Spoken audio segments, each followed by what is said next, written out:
uma guerra civil na Venezuela. Então eles desistiram da invasão, né, direta, e vão apostar agora numa guerra civil, municiando, dando dinheiro e arma para Juan Guaidó. Essa é a questão no plano internacional. A gente abordou aqui. Falar aí que ali. E aí, Vladimir, agora é a sua vez. Mas você não quer fazer um comentário? Pode fazer. Não. Para não perder o... Esse é o momento love do programa. Gentileza. Mas, gente, como todo telespectador, todos os nossos internautas estão bem observando, no nosso programa é um desafio assim gigante, né? Porque você, em poucos minutos, em alguns minutos, em torno de uma hora, tem que comentar uma semana dessa envergadura. É um desafio. É um desafio. Então, eu vou tentar aqui ficar... Porque aqui não está em discussão, não está em reflexão apenas o acontecido. Né? Aqui o esforço também é chamá-lo, você, meu amigo, minha amiga, para uma reflexão de atuação, de mobilização, né? De posicionamento diante das perspectivas que a gente tem pela frente. Né? Então, as perspectivas pela frente diz respeito. Então eu vou, talvez, aqui, me centrar um pouco mais em relação a essa questão da frente. Né? O Vator citou bem o debate que ocorre dentro do PCdoB, mas não é só dentro do PCdoB, no PT, e ontem ficou no PSOL, né? No PDT, no PSB. O próprio PSB vive uma crise, né? a nível local, mas me parece não ser local, é uma coisa mais dentro de um contexto mais geral, né? O próprio PCdoB ontem fez críticas também ao PSB, né? Não só ao PSD, mas também ao PT.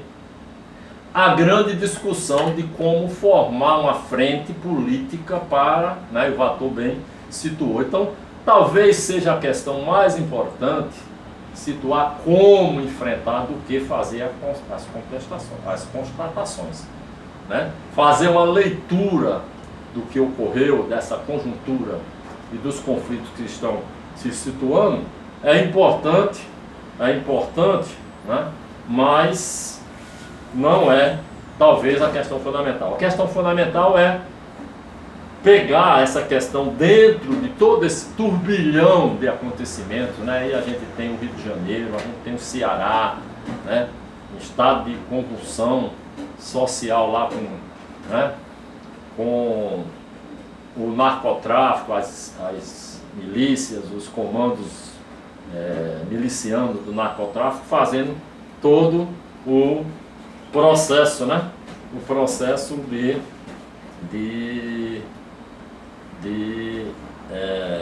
situar, né? E agora que a gente está, no meu modo de entender, já na segunda parte do nosso programa, nossos programas estão sendo divididos, né, em duas partes. Então, como eles estão já na segunda parte do programa, essa segunda parte eu vou dedicar mais em relação à questão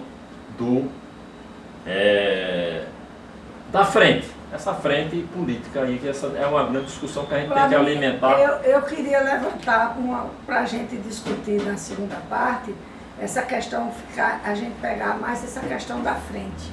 Eu tenho muitas dúvidas nessa questão da frente. Tá, pois eu tô... Vladimir, como o programa é a semana, né, a gente tem que enaltecer que aconteceu o evento e tal, temos concepções até diferentes, temos que debater.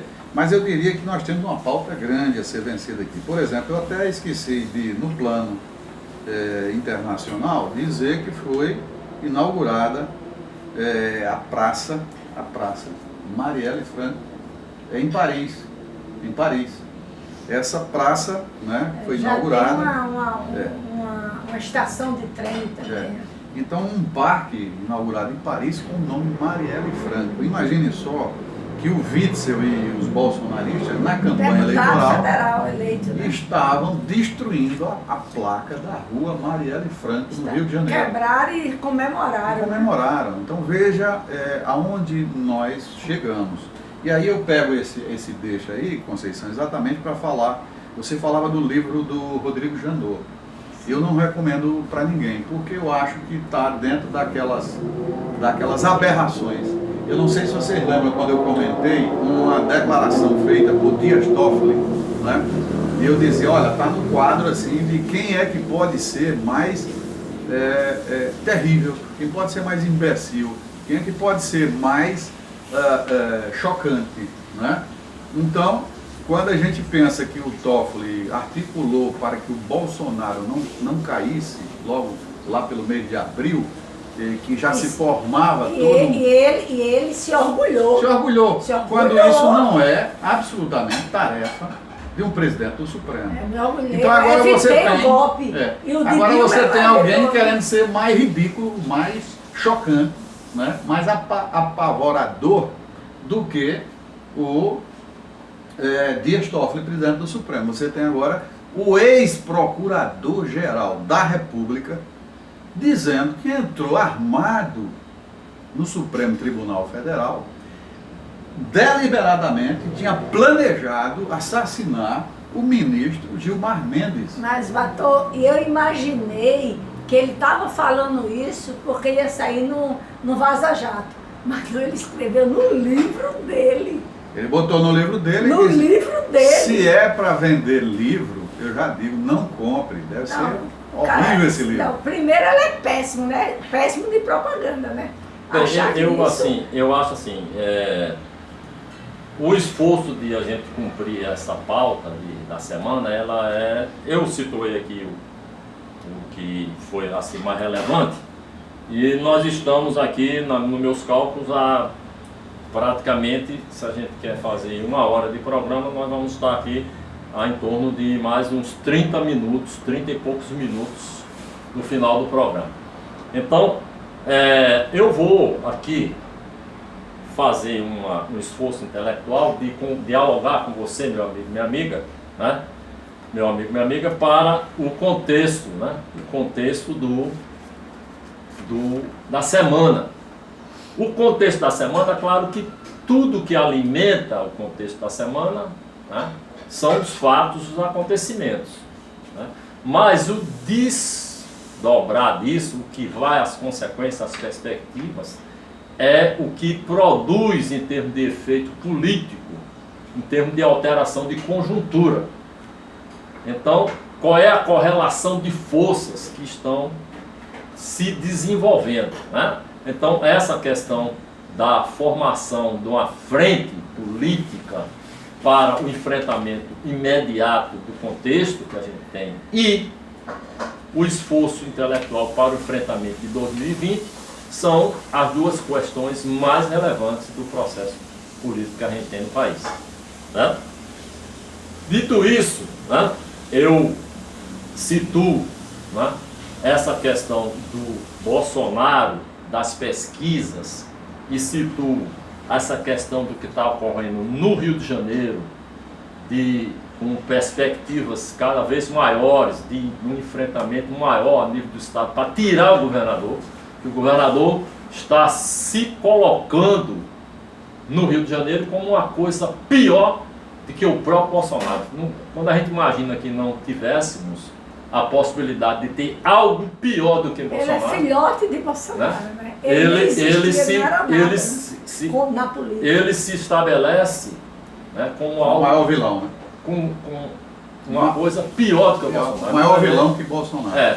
Se Bolsonaro vai lá na ONU querer se afirmar como o grande líder da direita internacional, aqui você tem um cara que acha que pode se fazer pior do que Bolsonaro. Porque ele quer ser candidato a presidente. Então, para ser candidato a presidente e se eleger... E disputar o eleitorado de Bolsonaro. Se Bolsonaro se eleger desse jeito, eu tenho que ser pior para me eleger. Então, ele está conseguindo. Então, o que nós temos em curso é o que eu já falei, nós já tratamos isso em programas passados, né, até para situar todo esse processo, a gente tem um grande conflito generalizado inclusive entre os segmentos, entre internamente na direita e internamente na esquerda. Né? Então, isso separando em dois, né? Porque eu não quero aqui separar em três. Essa história de centro, certo? O centro, ele não é feito a história do morcego, né? Do rato e do... Não sei. Conta a Do história. morcego, rato, eu te esqueci do outro. Você não pode. Pássaro. Do pássaro. Né? Seja solidária no diálogo aqui. Então, o processo dos três, eu não quero separar em três aqui, eu separo em dois, esquerda e direita. Então, a direita está se degladiando em termos de comando dela. Né? E aí o centro tenta comandar. Tanto é que tem, ainda não analisamos aqui, tem as CPIs instaladas na Câmara. Tem uma das CPIs, que é a de fake news, que pode levar o Rodrigo Maia à presidência da República. Teoricamente, poderia levar o Rodrigo Maia à presidência da República. Então, isso tudo está em curso. Por isso que como a gente organizou aqui, cada um tem mais ou menos 5 a 10 minutos, a gente está sendo flexível aqui, cada um tem... E uma roda de conversa. É uma roda de conversa, tem flexibilidade à vontade aqui. Sim. Então, a gente, mas de qualquer forma, a gente tem um tempo limitado para terminar o programa. Então, o processo todo, eu estou aqui me situando, justamente dando essa importância, porque quando está configurado uma invasão da Polícia Federal ao Senado Federal para aprender, não chegou a aprender, mas aprender documentos e dar um baculejo, como diz no popular, no líder do governo, senador Fernando Bezerra. O senador Fernando Bezerra, a gente tem um conflito. E o próprio Bolsonaro lá no Senado, na ONU, faz uma apologia, um beijinhos na boca, uns beijinhos e abraços no quem? No cabo da Lava Jato, no ministro Sérgio Moro. O ministro Sérgio Moro, né, colocando, insistindo hoje um criminoso, quase que um criminoso comprovado, porque em termos da sociedade a grande maioria já configurou, já consolidou que Moro é um criminoso em relação à Constituição. É um juiz ladrão. É um juiz ladrão e é um criminoso em relação à Constituição, que ele burlou a Constituição, ele passou por cima das leis, do devido processo legal, né? Então, ele é consolidado perante a opinião pública já bastante, e principalmente mundial, que é mais crítica do que a nossa, que ainda está uma parcela equivocada, absolvida pela fama de caçar a corrupção, de combater a corrupção, que a gente, quando vai ver, não houve esse combate, não houve nada disso. Então, daí justamente a necessidade de se trabalhar a perspectiva de uma frente política. Né? Certo, Vladimir, mas agora, eu chamaria sua atenção para o seguinte, o seu esforço intelectual, no sentido de tentar simplificar, né? Quer dizer, não é só o pássaro, o morcego e o rato, né? É apenas dois lados. Então esse esforço intelectual que você faz é louvável, mas eu quero lembrar aqui que a gente começou a conversar um pouco sobre a questão de como como se dá o golpe, como a direita clássica tenta tomar para si o poder, né? E como ela fracassa e ela joga no colo da extrema direita o poder central no Brasil. E elege uma bancada inteira de deputados laranjas e tudo mais que a gente conhece. Então não é uma questão tão simples. Então você vai ter agora, por exemplo, a declaração do Rubem Recupero, ela vai exatamente de encontro a essa luta interna que existe hoje no campo da direita. A direita clássica liberal e a extrema direita. Elas estão em conflitos. Ou seja, hoje você pode classificar em lavajatistas e bolsonaristas na extrema direita. A extrema direita você tem lavajatistas e bolsonaristas brigando por esse campo.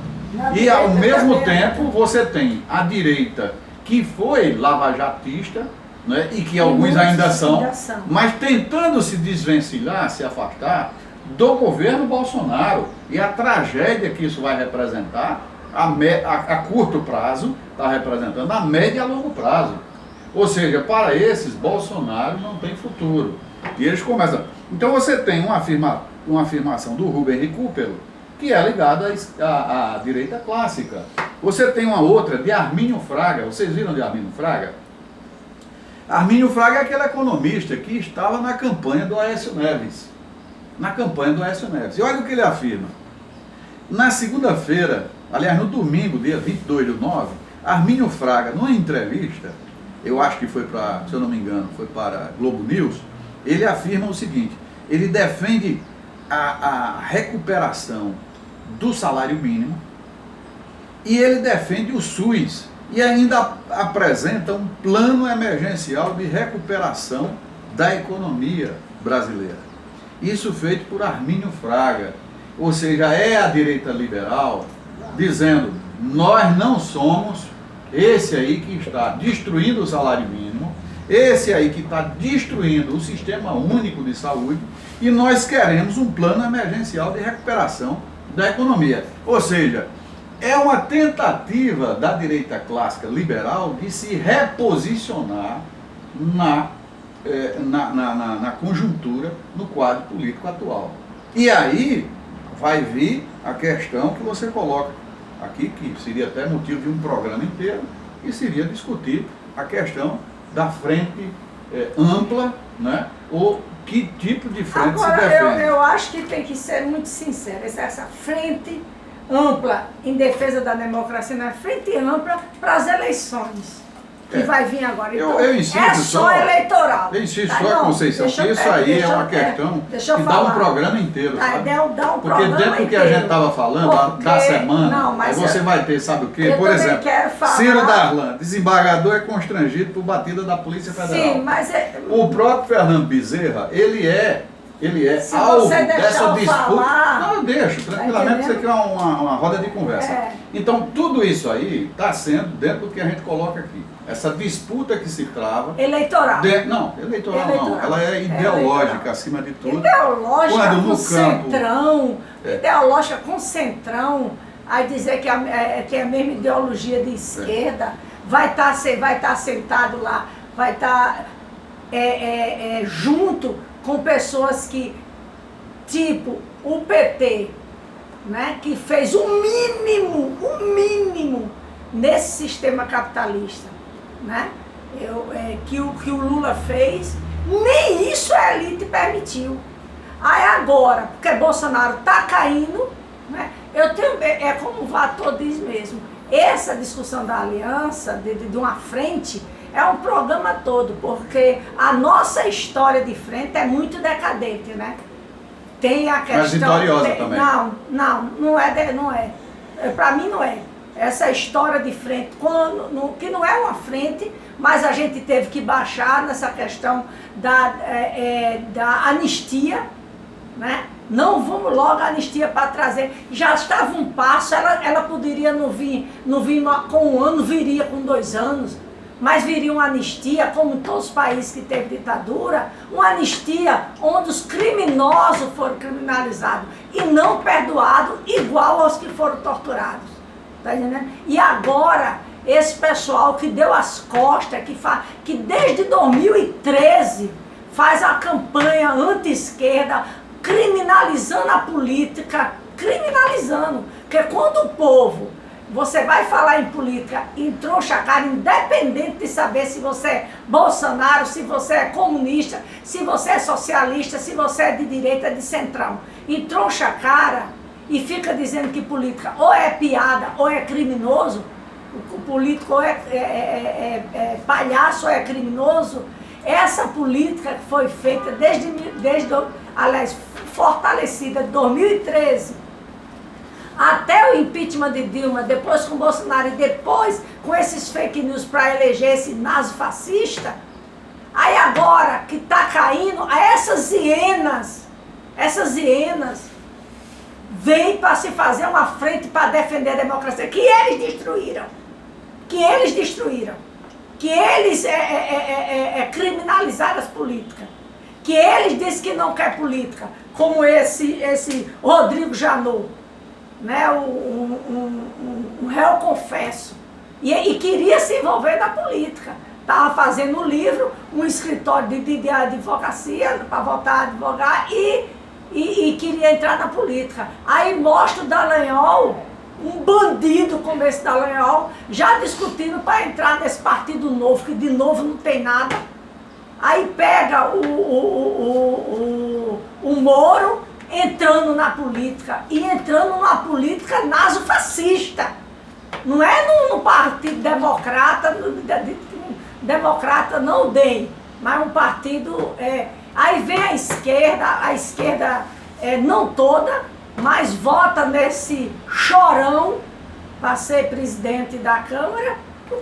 Qual a vantagem? Se o cara vai bater na mesa ou vai fazer um discurso bonito? Fez tudo que Bolsonaro quis. Tudo. Foi aprovado tudo que Bolsonaro quis. Para mim tanto faz se era o chorão ou se era algum palhaço lá do PSL batendo na mesa. Aprovou, foi feita a lei, tá aprovando tudo que Bolsonaro quer. E o próprio Supremo que se desmoralizou, porque é isso que aconteceu no Supremo, tirando esse negócio de Janot, do revólver, mas era disso para pior. É disso para pior. Nós já sabíamos. Né? O que sai eu não sei o que não sei o que é que estão querendo que o Intercept mostre mais. Aí tem gente mostra a voz de Moro. Quem quer escutar aquela voz? Daquele marreco? Não precisa de voz, o cara escrevia, o cara escrevia no celular. Aí não, mas tem que ter a voz pra quê? Pra ver se é verdade? O cara lá falou que entrou pra matar e tem gente, nada, não é isso não. Ele queria só vender o livro. Um cara com um salário desse, com aposentadoria, tá preocupado em vender o livro? Para ganhar dinheiro com o livro? Matematicamente. Camaradas. Então, Batom, só para encerrar. Então, Batom, eu acho essa questão da frente é muito mais para a gente discutir com muito mais tempo. É verdade. Tá entendendo? Camaradas, nós iniciamos o nosso programa matematicamente próximo de 9h53. Né? O Vator foi que escreveu justamente o horário do início do nosso programa. Certo? Então nós estamos... Estou perguntando, olha. Deixa eu terminar aqui de falar, talvez você... Né? Então, nós temos, pelo acumulado da hora, nós temos que concluir em duas partes o programa em torno de 11h11, matematicamente. Então, nós estamos às 10h49. Isso aqui tudo é aprendizado. Você, meu amigo, minha amiga, internautas que está nos assistindo nesse momento, o seu RC Roda de Conversa, o qual a gente pede o like, pede a sua inscrição, a sua participação, né? E a sua pedido de comunicação lá no sininho, né? Esse é um pedido que a gente vem fazendo no RC Roda de Conversa. É essa iniciativa coletiva aqui de alguns companheiros e companheiras que estão desenvolvendo, e a gente tem esse programa aqui aos sábados, né? E hoje, 28 de setembro de 2019, em João Pessoa, Paraíba, Brasil, nós estamos aqui fazendo esse diálogo. E eu vou fazer a minha parte de encerramento aqui rapidamente, porque a gente está tendendo justamente a concluir o nosso trabalho, né? Então, eu vou aqui no esforço falar o seguinte. Claro que essa questão da frente, eu estou aqui até chamando os companheiros aqui, fazendo chamamento para a gente, no meio da semana, fazermos um programa específico sobre isso, né? Terá um horário, um dia no meio da semana, para fazer uma roda de conversa específica e até programar uma roda de conversa mais ampla, porque acho que isso é de muita relevância, porque é a perspectiva que nós temos que dar, que nós temos que buscar, que nós temos que encontrar. E para encerrar a minha participação, eu queria situar basicamente só a questão central que eu considero relevante, é justamente esse enfrentamento com o governo Bolsonaro. Esse enfrentamento que realmente ele está colocado dentro de um contexto de resistência e de mobilização, que envolve essa questão da volta da democracia, que tem compreensões diferenciadas. E nesse sentido tem a questão da soltura do Lula ou não, que deve acontecer em circunstâncias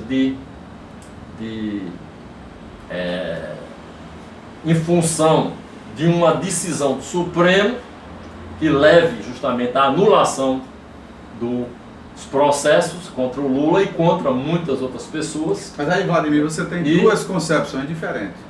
A primeira delas é o que diz respeito à anulação. Não, é para você, é para situar você já iniciar essa discussão, porque senão você está falando de tempo. E a questão é só o seguinte, ou o Lula vai ser solto, porque se anula os processos da Lava Jato, dos quais o Lula teve a participação efetiva do Moro participando da acusação, é a anulação do processo, ou o outro que diz respeito à progressão do regime. Exatamente. Na progressão do regime, aí você tem a questão de que vai se criar uma coisa inédita no Brasil. Você encerra o programa levantando um assunto que a gente não tinha falado ainda. Então vamos fazer. Até ele pediu minha opinião com relação a isso, né? O Lula progrediu de regime, né? Eu como advogado.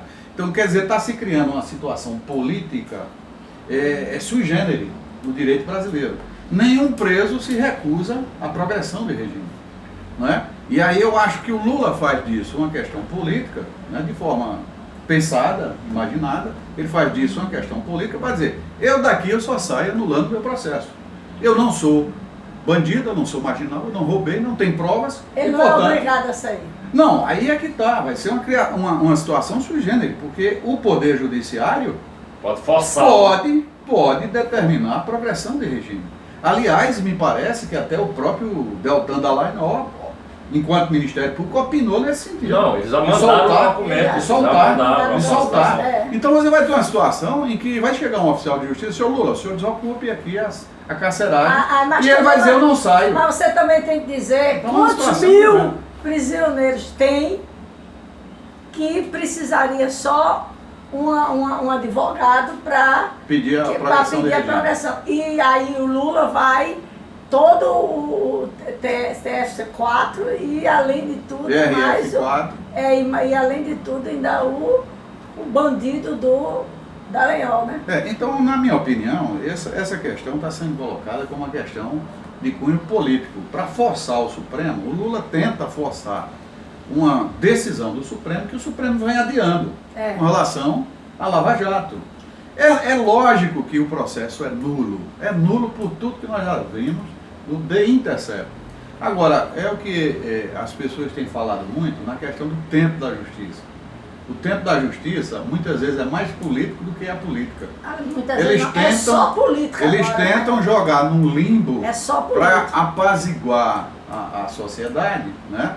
Hoje você tem um país, em tese, que seria dividido entre aqueles que acham que o processo tem que ser nulo e aqueles que acham que o Lula tem que ser solto. Licença, né? Muito embora nós estamos falando aí talvez de 60%. Eu faria de 60 pessoas lá em frente do Supremo, histéricos, gritando, tá entendendo?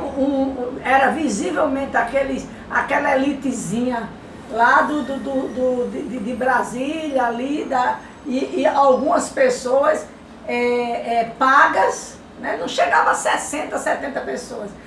Tinha uma que estava totalmente desorientada, estava pedindo até vamos acabar com o FGTS, no lugar de falar do STF. Tá entendendo? Então, muito orientada agora a estrutura era grande. Não sei quantos bonecos, que aquilo não é barato, tá entendendo? Uma estrutura paga e bem paga, mas gente que foi bom, não tinha. Tinha pouquíssima pessoa, ainda achou que estava com todo o poder, ainda não faz a análise política, que até o Supremo está começando a recuar da sua posição de direita que ele estava, da posição de apoiar e de fortalecer o Bolsonaro e a Lava Jato. Que hoje estão em conflito. Aí não fizeram uma análise e achou que chegava lá e ia jogar pedra no Supremo. Aí, como diz o ditado, eles pediram tanto a volta ao regime militar, quando os militares começaram a obedecer e jogar bomba e jogar gás, eles saíram chorando, E desesperados. vão virar comunistas. Tá entendendo? E vão virar. Não, Mas olha, Vladimir comunista Conceição- não se vira por questões ideológicas, não por questão de bomba, nem combater, né? Senão as penitenciárias estavam cheias só de comunista, né? Vladimir está ansioso para encerrar o programa, mas nós não poderíamos deixar. Mas É, agora. o programa encerra. não. A gente pode Não, eu tô também brincando, continuar, só Vladimir, quero... só colocando aqui, olha. Não, Dali, eu nós quero, temos um eu quero programa. até pedir desculpa, porque eu disse assim, vai encerrar o programa, mas eu não quis dizer, perguntando, eu fiz a pergunta, vai encerrar o programa já? Aí você achou que eu estava querendo mandar encerrar o programa, eu estava perguntando se ia encerrar o programa. Não, no início a gente marcou ali o horário do início e falamos Sim, que ia mas- fazer em duas mas partes. meu Ou a gente filho- obedece mas isso, meu então não tem filho, problema, dá eu não estou licença. ansioso. Quando A gente chegou- pode fazer em três partes. Dá licença, quando chegou... Fazer mais 30 minutos, né? Não tem Quando problema chegou aos 52 minutos, e 1 minuto, eu abri a questão de Lula. É. Faltando um Não, minuto. essa questão foi aberta no começo. Sim, mas No faltando começo. um Mas ninguém minuto. comentou porque não achou relevante. Aí você... Vladimir, a gente ainda tem questões importantes aqui. É. Olha. A Por gente, faz, exemplo, a gente faz mais 30 minutos. Então, não nós tem temos problema. questões Já importantes aqui. Olha. começou. Por exemplo, no dia Não, não 22, começou ainda não. 11 que no nós... dia 22, É. no domingo, dia Ah. 22, nós tivemos o Léo Pinheiro, né, as revelações que o Léo Pinheiro pagou 70 milhões de 177 milhões. Pois é, tem muito Que foi, assunto, então vamos tomar a decisão de fazer, mas Não, eu Terceira acho que- parte. Eu acho que é a segunda seria parte. bom tá a terceira parte para poder. Eu Então, acho eu tava- muito importante. Eu estava falando, inclusive, né, por exemplo, a Ágata. A Ágata, Então vamos. Na Vamos para a segunda-feira- terceira parte. a Ágata, na segunda-feira, ela foi enterrada, né? A criança de 8 anos, vítima de uma bala de um policial, né, que agora estão tentando amenizar, dizendo que é bala perdida, não é? É uma menina que estava com a mochila saindo para a escola e tal, e foi alvejada por um policial, né? Enquanto que o Witzel, no enterro dela, estava levando a neta na escola, né? Então você veja as contradições. Falar também de que foram derrubados 18 vetos de Bolsonaro na questão da lei do abuso de autoridade. Uma questão importantíssima, que, aliás, você pega pelas redes sociais os bolsomínios todos atacando o Congresso, enaltecendo aqueles juízes que são juízes que primam pelo positivismo, né?